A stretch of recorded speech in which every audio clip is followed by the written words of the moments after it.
Hi guys! Welcome back again to my channel, and for today's episode, ang pag-uusapan naman natin is kung kailangan daw ba is fluent mag-English pagdating dito sa Canada. Kasi may mga nagtatanong po sa akin na mga ilan nating subscriber, kagaya nito ilalagay ko na lang sa screen para mabasa nyo. Sabi nga nito ni Roy Moidel 441, kailangan yata niyan sir magaling kang mag-English pagdating daw dito sa Canada. Sabi naman ito ni Christopher Sales, tanong ko lang po, kailangan po ba fluent in English pag nag-apply po sa Canada? Sabi naman ito ni Destiny Rose Vlog, sarap sir, nakaka-inspire lang story mo. Planning to apply in Canada but my English is poor. Hope I pass the IELTS if mag-take ako here in Hong Kong. God bless sir. And then, may gusto lang sana akong i-share sa inyo. Hindi din po ako ganun kagaling mag-English. Nakakaintindi ako, nakakaunawa ko. And pag binasa ko, wala tayong problema pag binasa ko. Maunawaan ko yan. Regarding naman sa pakikipag-usap, when it comes to English, naiintindihan ko naman po. Ang sa tanging nahihirapan lang ako, pag medyo mabagal yung taong kausap ko na nag-i-English, nauunawaan ko siya. Pero pag sobrang bilis, medyo nalilito ako at medyo talagang it takes a minute bago ko siya maintindihan. Natuunawain ko, i-absorb ko munang maigi. Ano yung sinasabi niya? Then lately, okay, saka ko siya sasagutin. Kaya medyo nabablangko ako minsan. Kaya ang ginawa ko, nag-i-study ako ng English ay sa YouTube na lang, nanonood tayo, yung self-pip at saka yung kay Mad English, doon po ako nakatutok. So para makapagbigay tayo ng inspirasyon doon sa mga taong nawawala ng ganang mag-apply dito sa Canada because of English, at saka doon sa iba na mahihina ang loob dahil natatakot silang mag-apply pa Canada dahil nga daw yung English nila is poor, hindi daw sila masyado nakakaunawa ng English. Ito, bibigyan ko po kayo ng konting inspirasyon. Way back 2012 nagtatry na rin ako mag-apply dito pa Canada. Kaya nga lang medyo may some issues of certificates ng police certificate sa Saudi Arabia, kaya hindi muna ako maka-apply kasi that time mga nire-required. So inobserbahan ko na lang muna kung paano makakapag-apply papunta rito. And based on my observation, halos lahat ng kaibigan kakilala ko na nakarating dito, na halos ako pa yung nagturo sa kanila kung paano yung isasagot nila, ganito ganan sa interview nila, at yung iba naman ng mga nakarating dito na talagang masasabi ko talaga na ika nga mas maayos-ayos pa akong mag-English, pero nakarating naman po dito. Then nung mga sumunod na panahon na ako naman yung nag-a-apply, may mga kasabayan din po ako na syempre 30 minutes or 1 hour before the interview, magkakasama na po kami. Bago kami umakyat do sa in-applyan namin, nag-uusap-usap kami, and napipil ko talaga na sabi ko parang mas maayos pa akong mag-English dito sa isang to, mas maayos pa akong mag-English sa isang to. Then syempre dahil medyo open naman, kasi yung interview namin that time is Zoom lang po, so makikinig mo yung the way kung paano makipag-usap yung ini-interview habang kausap niya yung employer sa computer. So masasabi ko talaga na hindi siya ganun kagaling mag-English. Talagang yung kumpiyansa ko sa sarili ko, parang sasabihin ko, mas maayos pa ako mag-English dito kahit paano. Kaya lang, pagdating na doon sa selection, dahil maraming beses po kasi akong pinagdaanan na interview, sabi ko, bakit hindi ako napili? Marang feeling ko mas maayos pa yung sagot ko doon. So, sumunod, laging ganun. Kaya sabi ko, base sa dami na rin na experience ko sa mga interview, hindi lang po dito naman sa Canada, and even nung nakarating ako ng Saudi Arabia, and even nakarating ako ng Taiwan, talagang ito lang yung may-share ko sa inyo, at sigurado na ako dito. Kahit hindi kayo ganun kagaling mag-English, kahit na hindi kayo ganun ka-fluent mag-English, pag nagustuhan ka ng employer, gusto ka niyan. But just make sure na kahit papano naman yung mga tanong niya, masagot nyo. As much as possible, yung for example, yung introduce yourself, yung more about your experience, and yung pagpunta mo ng Canada, mapag-usapan ninyo at ma-discuss mo naman sa kanya ng maayos. Hindi naman yung simula't-simula, blanco ka talaga, as in nakanganga ka, wala kang maisagot. Syempre, hindi kanya makikilala kung hindi mo man lang ma-introduce yung sarili mo. Kasi base sa karanasan ko po, may mga tao talaga, kagaya na lang nung isa kang mga, ito share ko na rin di sa inyo, yung mga nauna kong nakasabay, yung mga nag-interview, na nauna ditong nakarating sa Canada, ang isinagot niya talaga para siyang nakikipagkwentuhan lang sa kaibigan niya. Talagang sabi niya, alam niyo kung paano niya sinabi to, kunin mo na lang kami lahat, wag ka nang pumili. Ganun siya, pakikipagbiruan na siya. Halos yung interview niya naubos na sa pakikipagbiruan do sa employer. Akalain mo parang, syempre kami, handa kami, formal na formal yung sagot namin. Hindi kami, nakakaisip para makikipagbiruan ko doon sa employer. Pero akalain yung siya pa yung napili, na parang talagang kampante siya. Sabi niya, wag mo na kami interviewin, kunin mo na kami lahat. Ganun ang sabi niya, biro mo siya pa yung napili. And base din dun sa ibang mga nakausap ko, kung ano yung mga tinanong sa kanila, halos wala na, parang nakipagkwentuhan na lang yung employer. Kaya talagang sabi ko nga, minsan talaga, paghandaan ninyo yung introduce yourself, more about your experience, yung pagpunta mo sa Canada, kung ano yung mga possible na itatanong niya. Syempre, kung ina-applyan mo sa farm, kailangan may idea ka sa farm. So, kailangan paghandaan mo yon. Hindi yun talagang totally blanco ka at wala kang maisasagot. Kaya dun po sa mga nagsasabi na sila yung mga walang kumpiyansa at natatakot mag-apply pa Canada dahil nga daw sa kanilang English, nahihirapan daw silang mag-English at hindi daw nila alam kung gagawin kapag nadyan ang employer. Ito po, bibigyan ko lang po kayo ng konting idea at kahit pa paano, sana makapagbigay tayo ng inspirasyon doon sa ilang kababayan natin na nangangarap makapag-apply dito sa Canada. During time sa nag-a-apply po ako pa Canada, ang ginagawa ko po, minemorize ko po yung mga possible question kasi binigyan naman din po kami ng mga tips at ilalagay ko po ngayon sa screen para kahit paano, kasi may ginawa na po akong videos, ito ilalagay ko din sa screen yung previous videos ko kung ano yung mga tanong sa interview nung kami po ay ini-interview ng employer. Kaya ilalagay ko po ito sa screen, basahin nyo na lang po kagaya nito. Number 1 is tell me about yourself and kung ano yung experience ninyo. So kung nasa poultry ka, kung nasa factory ka, kung nasa food serving ka, yan po yung ilalagay nyo sa number 1. And sa number 2 is tell me about your strength, and number 3, tell me about your weakness. Number 4, and how do you feel about Canada? And number 5, how is your experience being away from home? And number 6, are you okay for the cold weather or homesickness? So yan po yung ilang mga katanungan na pinaghandaan ko para kahit papano, in case na maitanong sa akin ng employer, ay alam kong sabihin sa salitang English. Kasi yun naman po talaga yung dapat Kasi may nagtatanong din po sa akin, sir, pwede po bang Taglish? Siyempre, hindi po pwede yun. Kasi yung Tagalog, unang-una, hindi na tayo maintindihan kagad ng Canadian employer dahil English nga po dapat. Ngayon, ang ginawa ko po ng mga panahong yun, pag ako'y napasok sa trabaho, nag-type ako sa computer ko and then i-print ko and then ikinompress ko na lang po para kahit paano, minememorize ko siya kahit may trabaho ako. So, napasok po ako sa trabaho, dala-dala ko tong aking mini pouch, and then nakalagay po ito. Lagi ko siyang bit-bit kahit saan ako magpunta. During break times, during work, pag medyo bakante, kasi nasa computer naman ako nung nasa Taiwan po ako, pag nagkikiin ako ng mga delivery, dun sa electronics company na pinapasukan ko, pag nakaupo po ako sa computer, binubuklat ko po to. So ito yung kinompress ko na isang A4 typewriting, lahat ng question and answer na ina-ready ko, inadito na po. So ito po yung isang bagay na nakatulong sa akin para kahit papano, kapag dumating na yung interview, yung araw ng interview, masasagot ko naman siya ng maayos. Tell me about yourself. So kasi syempre minsan nabablanko tayo So kinabisado ko to ng kinabisado at totoo lang po, hindi po ako magmamalinis sa inyo. Kasi gusto ko lang po makatulong sa inyo. Talagang may time po kasi na ganito, especially nung nag-pandemic. So nung nag-pandemic, hindi kami makapunta dun sa mismong Taipei para sa agency, para makapag-interview. Kasi ganoon lang din naman po pupunta kami dun sa agency sa Taipei para po magkaroon ng interview. And then ang mangyayari sa Zoom meeting, computer lang din nila yung gagamitin. So nung time na yon, pandemic, nagkaroon kami ng interview is sa phone na lang sa loob ng aming dormitory. So hindi na po magmamalinis. So hawak-hawak ko po talaga to, nakaganan lang po ako, hindi siya kita sa screen. And then nung ini-interview na ako ng employer, pag ako mabablanko, sisilip lang ako dito para maalala ko yung sasabihin ko.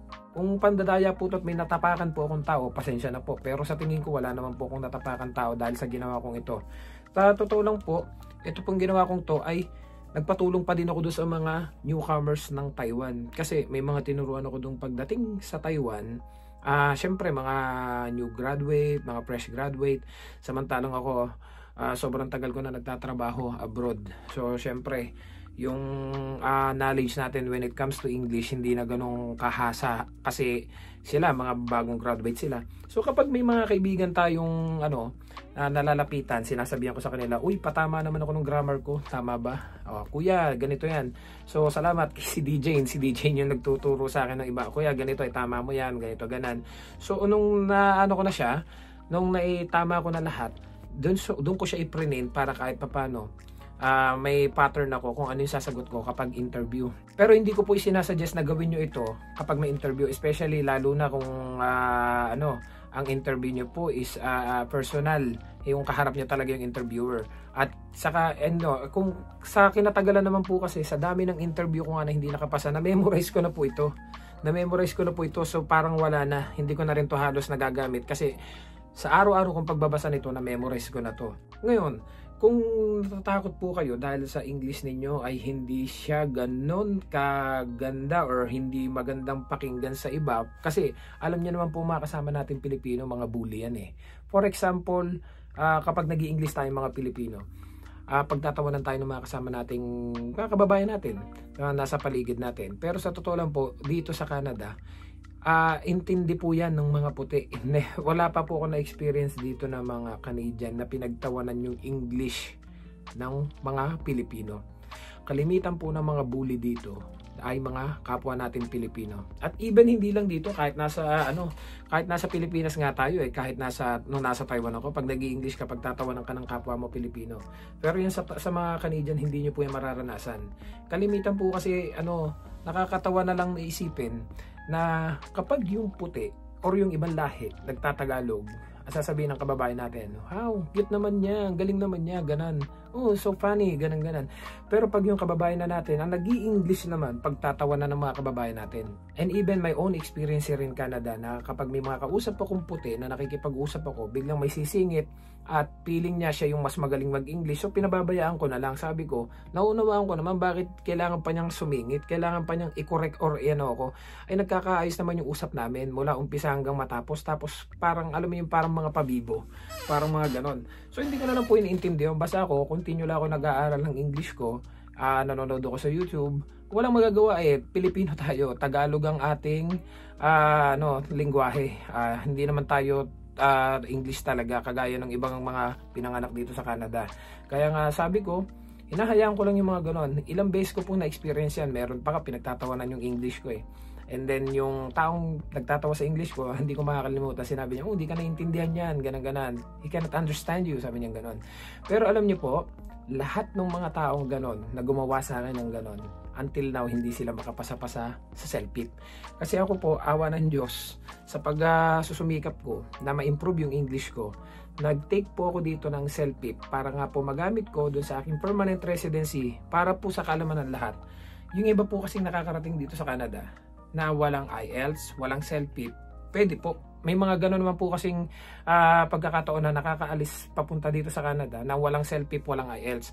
Pero kapag kayo po yung mag-a-apply na ng permanent residency, kailanganin nyo na po yan. Kasi yun po yung isa sa requirements na hinahanap para maka-apply kayo ng permanent residency. Kasi yun po yung isa sa requirements na kailangan nyang may pasa. So ito, may papapanood ako sa inyong video para kahit paano magkaroon kayo ng idea kung anong klase ng ibang kababayan natin na na-experience ko, na na-experience din pala ni Ate Michelle. So ito guys, sabay-sabay natin siyang panoorin. Ito.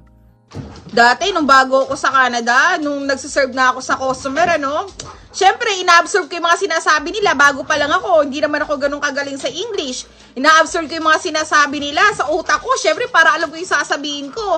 Tapos, syempre, ilalabas ko na yung sagot ko sa bibig ko. Iniisip ko na yung sasabihin ko, Alam niyo, pag nagsasalita ako ng mali yung grammar ko, pinagtatawanan ako ng kapwa ko Pilipino o yung mga kasamaan ko sa trabaho. Talagang, alam mo yung makikita mo talaga dun yung yung discrimination yung critics, pag mali ginagawa mo, mali sinasabi mo, pagtatawanan kanila. Pero wala akong pakialam. Wala akong pakialam sila. Ganon dito sa Canada, kabayan, pag bago kayo, tas mga mali-mali grammar nyo, pinapansin kayo na mga kapwa nyo Pinoy. Kala mo kung sino silang magagaling sa English. Pero wala akong paki. Ang importante, nakarating ako sa Canada. Yun. Pero eto na ako ngayon, permanent residence na ako. Kaya wag kayong mahihiya kahit mali ang grammar nyo, go lang. Kasi sa mga puti, naiintindihan nila yan Yung mga kapwa nyo Pinoy, huwag nyo silang pansinin kasi mga epal yung mga yan. So kung napanood nyo naman yung sinabi nga niya, mga epal daw yung kapwa natin Pinoy. Totoo naman, naranasan ko yun. Hindi naman po lahat, pero kalimitan doon sa mga na-experience ko. Talagang pinapansin nila yung grammar mo, iko-correct ka nila. Ayaw nilang, hayaan mo lang para matuto siya. Ayaw nila, yung ibang ganun na na-experience ko, kagaya nga nasabi ko sa inyo, yung mga na-experience ko dito, na lagi akong ikino-correct, parang lagi nakabantay sa English ko. Meron pang nagsalita sa akin na, hindi kayo naintindihan yan. May kinakausap akong puti and then sumingit siya at sinasabi niya, hindi kayo naintindihan yan. Pinagtatawanan ako. Pero ang totoo, yung mga yon hindi pa makapasa-kapasa ng CELPIP. Hindi pa sila makapasa. Kaya nga sabi ko nga, tamo nga naman, no? Sila pa yung nambubuli sa akin, pero sila yung hindi makapasa-pasa. Samantalang ako, kahit papano, na one take ko yung CELPIP. So, ang ginagawa ko everyday, nagpa-podcast ako. Habang nagmi-milking ako, naka-headset ako. Tapos yung podcast, nakikinig ako ng conversation nila ng English. At the same time, nakikinig po ako kay Mad English. Sa pag-review ko ng CELPIP, i-follow niyo po sa YouTube si Mad English regarding sa CELPIP, sa reading, sa listening, sa speaking. Nandiyan po lahat. Yan po yung ginawa kong guide para kahit paano ma-improve yung English ko. Hindi naman tayo ganun kagaling mag-English, pero at least kahit paano nakakaunaw at naiintindihan po natin. So yung ipinakita ko sa inyo kanina, ito ay isang guide ko para sa interview. Kasi ang kalimitan po, pinagdadaanan ng iba nating kababayan, iniisip nila kasi pagdating dito, yung iba, iniisip nila siguro pagdating nila dito, kailangan fluent ka mag-English, kailangan talagang marunong ka sa English. Hindi naman po. Marami po dito dumarating na hindi marunong mag-English. Lahat po ng Mexican namin dito kasama, isa lang ang nakakaintindi ng English. Yung mga Mexican po dito as in zero English. Wala silang idea on how to speak English. Kami po ang nag-a-adjust. Ang nangyayari, kaya minsan nahihirapan din ako pagdating sa English. Bakit? Kasi kami yung kailangang makisabay sa kanila. So nag-i-Espanyol na rin kami. Kagaya nung minsan, nagsasalita yung boss, hindi siya maintindihan ng Meksikano. So kailangan kami pa yung magta-translate dun sa Meksikano kung paano yung gagawin at kung paano yung sasabihin. Kaya ang dami na naming ina-adapt. Tsaka wag para dun sa mga Pinoy na masyadong bully sa mga kababayan natin na kapag nag-i-English pinagtatawanan. Para po sa kaalaman ng lahat, ang mga Pilipino po ay magaling maka-adapt pagdating sa language. Yung mga dumarating po ng Taiwan, yung mga dumarating ng China, yung mga dumarating ng Korea, dumadating ng Saudi Arabia. Before naman, hindi sila marunong mag-Arabic, hindi sila marunong mag-Chinese. Sa totoo lang po, dumating po ako ng Saudi Arabia, natuto po ako mag-Arabic diyan at mahilig ako makipagkwentuhan. And then, nung ako nasa Taiwan naman po, natuto din po ako na mag-Chinese, Mandarin.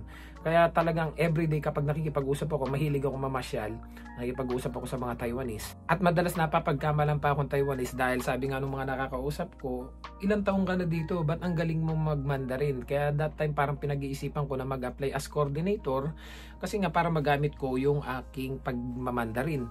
Kaya lang pinalad nga po tayo makarating dito. Kaya para dun po sa mga nangangarap makarating ng Canada at natatakot mag-English, wag po kayong matakot. Mag-review lang po kayo na mag-review. Hindi nyo po kailangang aralin lahat. Aralin lahat. Ang kailangan nyo lang po munang aralin is know how to introduce yourself. Yun lang po muna. Hindi nyo po kailangang i-stress yung sarili niyo. Parang ang dami nyo na kagad iniisip, masyado ng advance. What if nakarating ako sa Canada, ganito, ganito. Ang isipin nyo po muna, malagpasan yung interview. Kasi sa sobrang dami ng pinag-iisip natin, masyado na tayong ma-advance na pagdating dito. Wala pa nga tayo dito. Ang isipin nyo po muna, maipasa yung interview, ma-introduce nyo yung sarili ninyo, at yung working experience nyo. Kasi wala naman pong ibang pag-uusapan eh. Walang ibang pag-uusapan kundi ikaw, yung employer mo, at yung trabaho ang ina-applyan mo. At para doon naman sa mga taong nambubuli sa inyo or pinagtatawanan kayo dahil sa pag-English ninyo, hayaan nyo lang po sila, deadma lang. Kasi kayo, ginagawa nyo yan para sa sarili ninyo at hindi para sa ibang tao. Ginagawa nyo yan dahil sa pangarap nyo. Lagi nyong isipin, sabi nga ni Lord, ang taong nagpapakababa ay siyang itinataas ng Panginoon. Kaya nga po lagi kong sinasabi sa inyo, huwag nyong intindihin yung mga nasa paligid ninyo kung pinagtatawanan kayo. Basta tuloy lang sa pangarap. At kung may chance na makakuha na kayo ng mas maaga ng IELTS or CELPIP, i-take nyo na po kagad. Kasi para pagdating nyo dito, hindi na dito kayo magte-take. So in 1 year, who knows, baka may apply nyo na kagad ng permanent residency ang inyong occupation kung saan man kayong province makarating dito sa Canada. Magagamit nyo po kagad yan nang hindi nyo na kailangan dito pa mag-take. Dahil matagal-tagal naman po yung validity niyan, hindi naman kagad yan may expired. Kaya doon sa mga nangangarap makarating dito at nawawala ng pag-asa dahil dyan sa English na yan, imagine niyo po, kung ako nagawa ko, kayo ba hindi nyo magagawa? Kaya nga po, sinishare ko sa inyo yung mga pinagdaanan ko para kahit papano makapagbigay ng inspirasyon doon sa mga taong nawawala ng pag-asa dahil akala nila hindi sila matutuloy dahil sa English. Ito po, yung isang patunay na talagang ako ay hindi din ganun ka-fluent mag-English. Ito po yung ginamit kong guide para kahit papano maipasa ko yung interview. At dumating yung panahon, dumating yung ilang interview na yung lumipas, na-memorize ko na to hanggang sa awa ng Diyos, pinalad po tayo makarating dito sa Canada. So, hope na nagustuhan nyo tong episode natin guys at kahit papano nakapagbigay ng inspirasyon doon sa mga kababayan natin na nangangarap makarating dito sa Canada. So, hanggat may buhay, wag po kayo mawawala ng pag-asa. Tuloy lang mangarap, mag-review para kahit papano mapaghandaan ninyo yung darating yung interview pag kayo nagkaroon ng chance na makakuha ng employer. So see you guys sa next vlog. Maraming salamat. So don't forget to subscribe, like, and share this video para sa mga kababayan natin na nangangarap makarating po dito sa Canada. See you guys sa next vlog. I love you all. God bless. Bye-bye.